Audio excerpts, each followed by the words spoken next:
Everybody, it's Amber. Just want to show real fast. My sister made 2 wine charms, and once we made these, she's really addicted to them now. She's been giving them as gifts. So here's this one.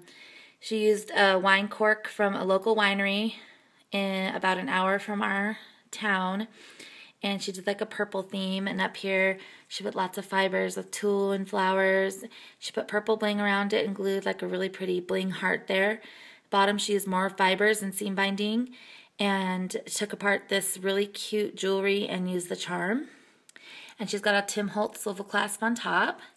So there's the purpley one, and then she also made this really pretty gorgeous red and black one with lots of black seam binding and tulle and red flowers, and then black and crystal bling, and then more tulle and a really pretty crystal red bead up there, and this really pretty charm.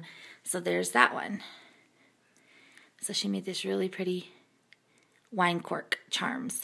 Thanks for watching. Bye.